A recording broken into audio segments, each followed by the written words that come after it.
Lawyer ಜಗದೀಶ್ಗೆ ಸಿಗ್ತಾ ಇಲ್ಲ ಜಾಮೀನು. ಜೈಲು ಸೇರಿ ಈಗಾಗಲೇ 2 ತಿಂಗಳು. ಹೌದು, ಬಿಗ್ ಬಾಸ್ ಕನ್ನಡ ಸೀಸನ್ 11ರ ಸ್ಪರ್ಧಿ ಲಾಯರ್ ಜಗದೀಶ್ ಜೈಲು ಸೇರಿ ಇಂದಿಗೆ 2 ತಿಂಗಳು ಕಳೆದಿದೆ. ಈವರೆಗೂ ಅವರಿಗೆ ಬಿಡುಗಡೆಯ ಭಾಗ್ಯ ಸಿಕ್ಕಿಲ್ಲ. ಈ ಹಿಂದೆ ಚಿತ್ರದುರ್ಗದ ರೇಣುಕಾಸ್ವಾಮಿ ಕೊಲೆ ಪ್ರಕರಣದಲ್ಲಿ ನಟ ದರ್ಶನ್ ಜೈಲು ಸೇರಿದ್ದ ಸಮಯದಲ್ಲಿ ದರ್ಶನ್ ಪರ ಧ್ವನಿ ಎತ್ತಿದ್ದ ಲಾಯರ್ ಜಗದೀಶ್ ತಾವೇ ಅವರನ್ನ ಜಾಮೀನಿನ ಮೇಲೆ ಹೊರಗಡೆ ತರೋದಾಗಿ ಹೇಳಿದ್ರು. ಆದ್ರೆ ಈಗ ಸ್ವತಃ ತಮಗೆ ಜಾಮೀನು ಸಿಗದ ಸ್ಥಿತಿಯಲ್ಲಿ ಲಾಯರ್ ಜಗದೀಶ್ ಇದ್ದಾರೆ.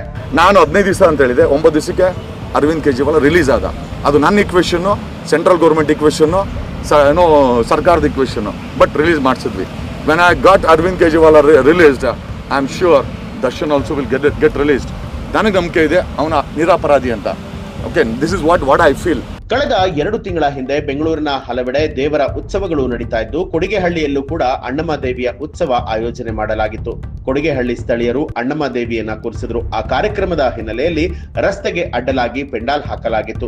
ಈ ವಿಚಾರಕ್ಕೆ ಅಸಮಾಧಾನಗೊಂಡಂತಹ ಲಾಯರ್ ಜಗದೀಶ್ ಪೊಲೀಸರಿಗೆ ಹಾಗೂ ಬಿಬಿಎಂಪಿ ಅಧಿಕಾರಿಗಳಿಗೆ ದೂರನ್ನ ಕೊಟ್ಟಿದ್ರು. ಲಾಯರ್ ಜಗದೀಶ್ ದೂರು ನೀಡಿರೋದಕ್ಕೆ ಕೋಪಗೊಂಡ ಸ್ಥಳೀಯರು ಈ ಬಗ್ಗೆ ಮಾತನಾಡೋದಕ್ಕೆ ಅವರ ಮನೆಯ ಬಳಿಗೆ ಹೋಗಿದ್ರು. ಆ ವೇಳೆ ಗಲಾಟೆಯಾಗಿದ್ದು ಸ್ಥಳೀಯರು ಹಾಗೂ ಲಾಯರ್ ಜಗದೀಶ್ ಪರಸ್ಪರ ಕಿತ್ತಾಡಿಕೊಂಡಿದ್ರು. ಈ ವಿಡಿಯೋ ಎಲ್ಲೆಡೆ ವೈರಲ್ ಕೂಡ ಆಗಿತ್ತು. ಈ ಗಲಾಟೆ ತಾತ್ಕಾಲಿಕವಾಗಿ ಅಂತ್ಯಗೊಂಡಿತ್ತು. ಆದರೆ ಸ್ಥಳೀಯರು ಹಾಗೂ ಲಾಯರ್ ಜಗದೀಶ್ ನಡುವಿನ ಮನಸ್ತಾಪ ಬೂದಿ ಮುಚ್ಚಿದ ಕೆಂಡದಂತಾಗಿತ್ತು. ಬಳಿಕ ಕೊಡಿಗೆಹಳ್ಳಿಯ ಅಣ್ಣಮ್ಮ ದೇವಿಯ ಉತ್ಸವದ ದಿನ ಬಿಗ್ ಬಾಸ್ ಸ್ಪರ್ಧಿ ಲಾಯರ್ ಜಗದೀಶ್ ಹಾಗೂ ಸ್ಥಳೀಯರ ಮಧ್ಯೆ ಮಾರಾಮಾರಿ ಜೋರಾಗಿತ್ತು. ಗಲಾಟೆಯಲ್ಲಿ ಲಾಯರ್ ಜಗದೀಶ್ ಗಾಯಗೊಂಡಿದ್ರು. ಮೂಗಿನಿಂದ ರಕ್ತ ಬರ್ತಾ ಇರೋದನ್ನ ಲೆಕ್ಕಿಸದೆ ಸಾಮಾಜಿಕ ಜಾಲತಾಣದಲ್ಲಿ ಲೈವ್ ಬಂದು ಈ ಬಗ್ಗೆ ಮಾತುಗಳನ್ನ ಕೂಡ ಆಡಿದ್ರು. ಈ ಘಟನೆಯ ವೇಳೆ ಲಾಯರ್ ಜಗದೀಶ್ ಆಯುಧಗಳನ್ನ ಹಿಡಿದುಕೊಂಡು ಓಡಾಡ್ತಾ ಇದ್ದಂತಹ ವಿಡಿಯೋಗಳು ಕೂಡ ವೈರಲ್ ಆಗಿತ್ತು. ಇನ್ನು ಘಟನೆಯ ಸಂಬಂಧ ಕೊಡಿಗೆಹಳ್ಳಿ ಪೊಲೀಸ್ ಠಾಣೆಯಲ್ಲಿ ಸ್ಥಳೀಯ ನಾಗರಾಜ್ ಎನ್ನುವವರ ವಿರುದ್ಧ ದೂರು ಕೂಡ ದಾಖಲಾಗಿತ್ತು. ಜೊತೆಗೆ ಲಾಯರ್ ಜಗದೀಶ್ ವಿರುದ್ಧ ಕೂಡ ಪ್ರತಿದೂರು ದಾಖಲಾಗಿತ್ತು.